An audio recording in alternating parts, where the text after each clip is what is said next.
this world we live in today is a pretty strange world too. Pretty strange world too. So I watched Strange World. It was fine. And I also went to Disneyland.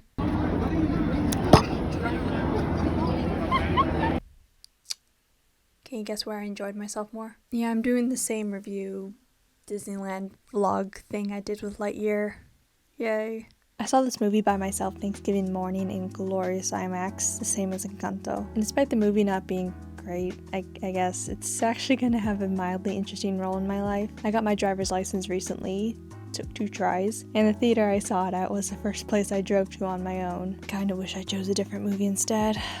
Oh well. Leading up to the release of the movie, I wasn't ecstatic about it, but it's a new animated Disney movie, so I was looking forward to it to some extent. At D23, I got to see one of the action sequences, fully animated. I met the directors and producers, got a signed lithograph, and a free poster. I got some for Wish and Elio and a poster for Elemental, which are really cool. Okay, honestly, I'm kind of stalling because this movie wasn't that memorable, so let's begin. Strange World is a mix of things I liked and disliked, all of which I feel mild about. For starters, it's a Disney movie, so it at least looks neat. Not the best from what I've seen this year. I'm sorry, but I mean, yeah.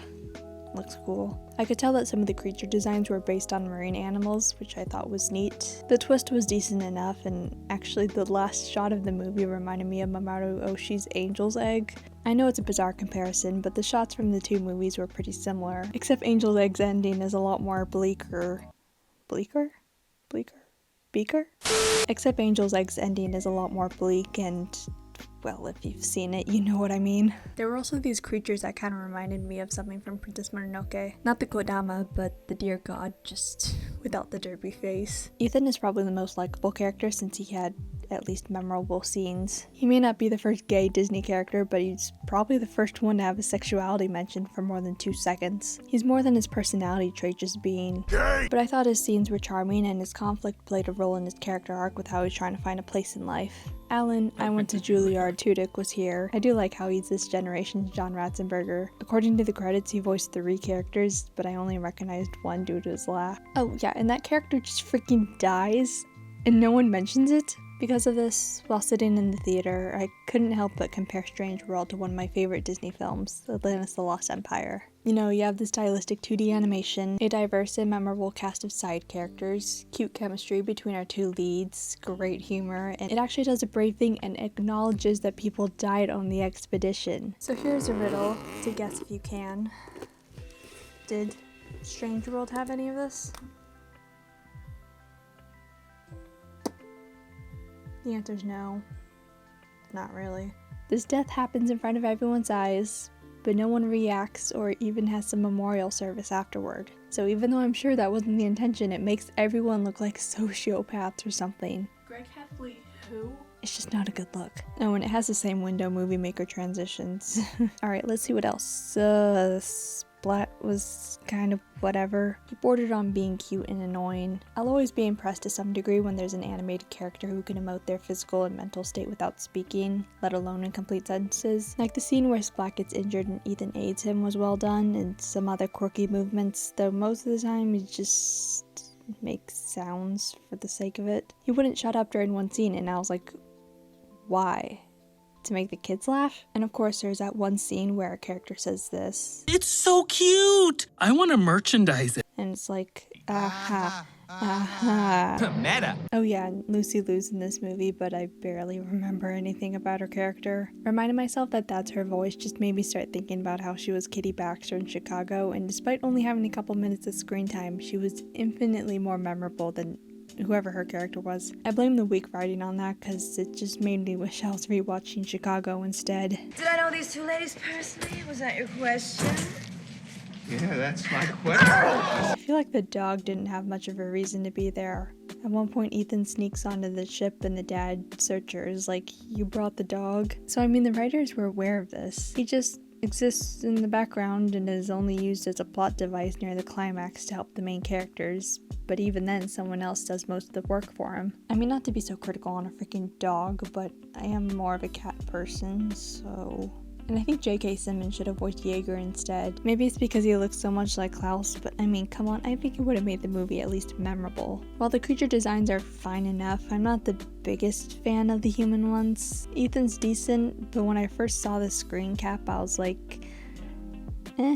It reminds me a bit like Smallfoot, which I haven't seen, but why are the eyes so close to one another? They could have been put anywhere else. I'm sorry, I just don't really vibe with it. I think the one thing people are talking about when it comes to this movie is the marketing. Oh, sorry, silly me. I mean, lack thereof. I believe this could be the fault of... which... Speaking of which... CEO. CEO. Yo, James. When are we gonna get a sequel? I mean, think about it. From Chapek's comments on how adults probably don't want to watch The Little Mermaid, putting most of the recent Pixar movies straight to Disney+, having Raya released in theaters when they were barely reopening, then putting it behind a paywall on Disney+ at the same time, then also not marketing Encanto all that much when that came out in theaters. My guess is that since Strange World is dropping on the streaming service during Christmas time, which was what Encanto did last year, they're relying on its success to be on Disney+, not theaters. But the major difference is that Encanto was actually, wait for it, memorable. How many times have I said memorable in this review? Jeez. Okay, it's already taken me forever to write the script, then record it, but it's honestly because I've already forgotten a lot about this movie. I am so sorry. I'm giving Strange World a 6 out of 10 and is unfortunately my least favorite animated movie from this decade. I'll say it is better than Lightyear since the story isn't as convoluted and is prettier to look at with unique designs, though I'm personally looking more forward to Disney's upcoming film for next year, Wish. Great designs, beautiful concept art, holy crap. It's 3D animation with 2D elements. Alan Tudyk voices a goat who wears cute little pajamas, his words not mine, and has a song that I'm looking forward to hearing again. I think we've been out of the revival era for some time now. I believe it ended with Moana, so the supposed new era starting with Ralph Breaks the Internet hasn't been spectacular so far. Though part of me is still hopeful for the future, especially now that Iger is back in charge. Let's see what happens. The year is coming to a close. We got a number of movies I'm hoping to see by then, and I'm really looking forward to my best of 2022 video. If you want to stick around for that, please like and subscribe. If you like this video, please make sure you hit the bow button. Just smash that bow button. Support my Patreon, all that jazz, and I'll see you later. Oh no!